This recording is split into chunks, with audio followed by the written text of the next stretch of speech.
দীর্ঘদিন অনুরোধের পরে আমাদের ভিতরে উপস্থিত হয়েছেন আমাদের আহ, সাংবাদিক জগতের একজন বলিষ্ঠ নেতা।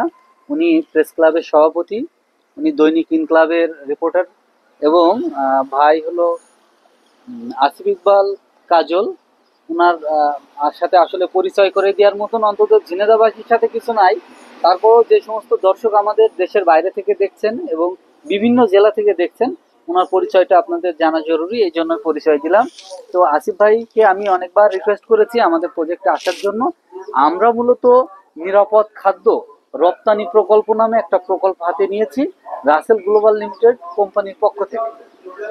তো এখন এখানে আমরা মূল যে কাজটা করছি, এবছর আমরা 250 গাছিকে ট্রেনিং করিয়েছি সরকারি বিভিন্ন বিভিন্ন সংস্থার মাধ্যমে, এবং আমরা নিজ উদ্যোগেও করিয়েছি।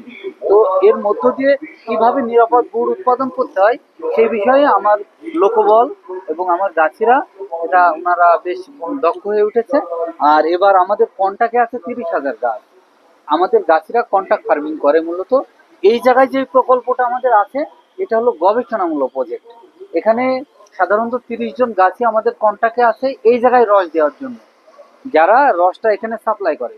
কোনোদিন 5 জন, কোনোদিন 10 জন গাছের রস এখানে আসে, সেটা এখানে আমরা জ্বালাই এবং ডকুমেন্টেশন করে আলাদা আলাদা করে রেখে সেটা সাপ্লাই দিই। ভাই গত বছর আমাদের কাছ থেকে গুড় খেয়েছে, পাটালি খেয়েছে। এবছরও বছরের প্রথমেই নলেন গুড় এবং এখন নতুন করে আবার গুড় এবং পাটালি নিয়েছে।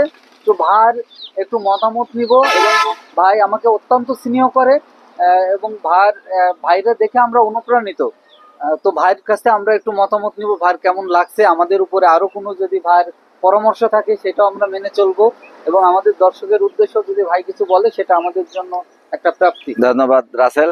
আমার ঝিনাইদহে যে এরকম একটা সুন্দর আয়োজনে এবং পরিচ্ছন্ন পরিবেশে, স্বাস্থ্যকর পরিবেশে নিরাপদ গুড় উৎপাদন খামার আছে, এবং এখান থেকে যে গুড় উৎপাদন করে প্যাকেজিং করে বাজারজাত করা হয়, এটা আসলে আমার জানা ছিল না। আমি ওই দূর থেকেই যা শুনেছি যে রাসেল গ্লোবাল লিমিটেড এইরকম একটা নাম শুনেছি। যাই হোক, আজকে আমি আসলাম একেবারে রাস্তার ধারে, গ্রামীণ পরিবেশ বলা যায়, গ্রামই, এই নগরবাতান একটা গ্রাম, ঐতিহ্যবাহী গ্রাম। তো সেখানে আপনারা দেখছেন যে কত রকমের এখানে অন্তত 20-25টা তাফাল আছে যেখানে গুড় উৎপাদন করা হয়, এবং এক একটা জায়গায় গাছির নাম পর্যন্ত লেখা আছে, যে কোনো গাছি যদি ভুল করে, তার যদি গুড়ি বা রসে যদি কোনো রকমের ত্রুটি দেখা যায়, তাহলে সে তার লাইবিলিটি সেই গাছির। তো আমি এখানে রাসেলের কাছে শুনলাম যে এখানে প্রায় 25 থেকে 30,000 গাছ তার রয়েছে ঝিনাইদহ চুয়াডাঙ্গায়, আশপাশ জেলায়।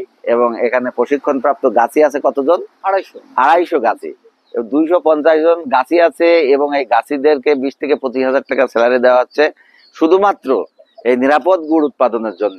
তো আমার ঝিনাইদহর রাসেল, সে একজন তরুণ উদ্যোক্তা, এবং তার এখানে দেখছি যে আপনার কৃষি সম্প্রসারণ অধিদপ্তর, বাংলাদেশ নিরাপদ খাদ্য, কৃষি বিপণন অধিদপ্তর, জাতীয় ভোক্তাধিকার সংরক্ষণ অধিদপ্তর ঝিনাইদহ, এই সরকারি প্রতিষ্ঠানগুলোর সহায়তা, এবং তারা তার এই গুড় উৎপাদন বাজারজাতকরণে লজিস্টিক সাপোর্ট তারা দিয়ে যাচ্ছেন, এবং এই গাছিদের প্রশিক্ষণও দেওয়া হচ্ছে।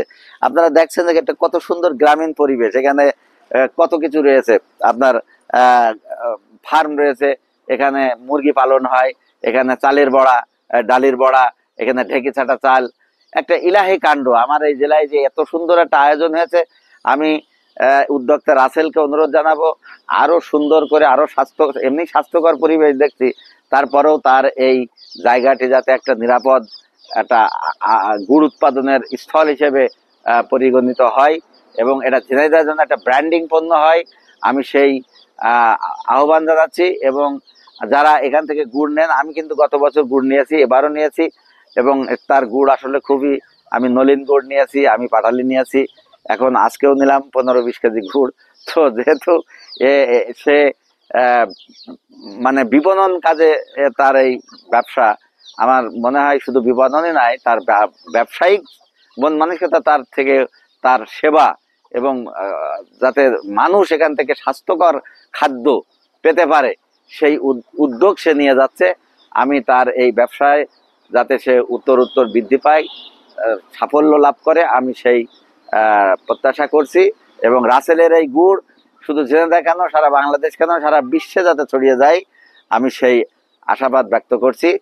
আর রাসেলকে বলবো যে তার এই এখানে যে মানে যে খামার, কৃষি খামারই বলা যায়, গড়ে তুলেছে, সেটা যাতে আরো সম্প্রসারিত হয়। এখানে অনেক লোক কাজের সুযোগ পাচ্ছে, অনেক বেকার ভবঘুরে তারা এখানে কাজ করে জীবিকা নির্বাহ করছে।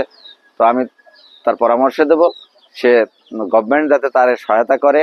গভর্নমেন্টের বিভিন্ন উইংস, ব্যাংক ট্যাঙ্ক যারা আছেন, তার এই কাজ দেখে অন্তত তার আর্থিক সহায়তাও দেওয়া যায় কিনা, এবং তার এই ব্যবসা যাতে সম্প্রসারিত হয়, সেই প্রত্যাশা ব্যক্ত করছি। এই বলে আমার কথা শেষ করছি। ভাইকে অনেক ধন্যবাদ। ভাই এসছেন, এতেই আমার কাছে অনেক বড় কিছু। হ্যাঁ, ভাই যে আমার এই প্রজেক্টে এসছে, খুবই ভালো লাগছে আমার। তো ভাই এখান থেকে আজকে 15 কেজি গুড় এবং পাটালি নিয়েছেন। ভাইকে আমরা আমাদের উৎপাদিত কুমড়া বড়ি, যে বড়িটা দেশের বাইরে যাচ্ছে, দেশের ভিতরে বিভিন্ন মানুষ খাচ্ছে এবং খুবই প্রশংসা করেছে আমাদের কুমড়া বড়ির। এবং আমাদের স্থানীয় লোকজন দিয়ে বানানো একদম পিওর আমাদের চাল কুমড়া এবং কোলাই ডাল, এটা দিয়ে বানানো আমাদের বড়ি। আমি ভাইকে একটু বড়ি গিফট করতে চাই। তো ভাইয়ের বাসার জন্য আমাদের বানানো কুমড়া বড়িটা ভাইকে গিফট করতে চাই।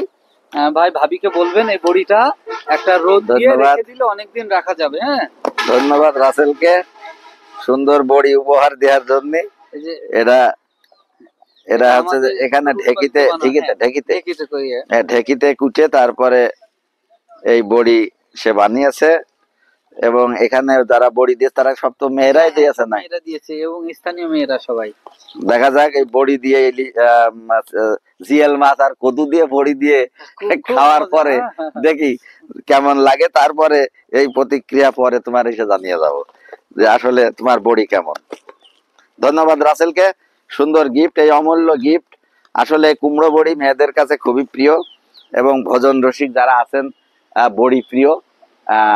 অনেক সময় ভালো বড়ি তারা বাজার থেকে কিনতে পারে না, আর এটা হলো স্বাস্থ্যসম্মত ভাবে উৎপাদিত এই বড়ি। এখান থেকে কি বাজারজাত করা হচ্ছে? কত করে কেজি? অনলাইনে বেচছি 700 করে, অফলাইনে বেচছি 600 করে। 600 এবং 700 করে। এবং এখানে কোনো একদম মানে পিওর কুমড়া দিয়ে আর আমাদের কলাই দিয়ে, এর ভিতরে আর অন্য কিছু দেওয়া হয় না। বাজারে যেগুলো তো আটা ব্যবহার হয়, হ্যাঁ, ওর ভিতরে ভেজাল হয়। এখানে মূলত 250 গ্রাম বড়ি আছে, এটাই 250 গ্রাম বড়ি ধরেছে এটাই। তো এই এক বক্স বড়ি আমরা বিক্রি করি 175 টাকা। অনলাইনে বাইরে পাঠাতে গেলে সেটা 200 টাকা নেই, এখান থেকে যারা নেয় 150 টাকায় নিয়ে যেতে পারে। ধন্যবাদ রাসেলকে, সুন্দর একটা মুহূর্ত আমরা উপভোগ করলাম আজকের বিকালটা। রাসেলের এই রাসেল গ্লোবাল লিমিটেডের এই নগর বাথানে খুব সুন্দর একটা সময়, বিকেল একটা মানে কি প্রাণবন্ত বৈকালিক পরিবেশ। আমরা সেই আপনারা দেখছেন যে কাটান দিয়া মরগ এখানে আছে, দেখি রাসেল কবে এই কাটান দিয়া মরগ আর সিটের রুটি বানিয়ে আমাদের দাওয়াত করে, সেই আশায় বসে থাকলাম আর কি। ধন্যবাদ সবাইকে। দেশি মুরগি খাওয়ারও দাওয়াত দেবো, সামনের মাসে ইনশাল্লাহ ভাইদের দেশি মুরগি খাওয়াবো। আমাদের এখানকার উন্মুক্ত অবস্থায় পালন করা দেশি মুরগি খাওয়াবো। এটা শুধু আপ্যায়নের জন্য এবং পরিবারের চাহিদা মেটানোর জন্যই করা।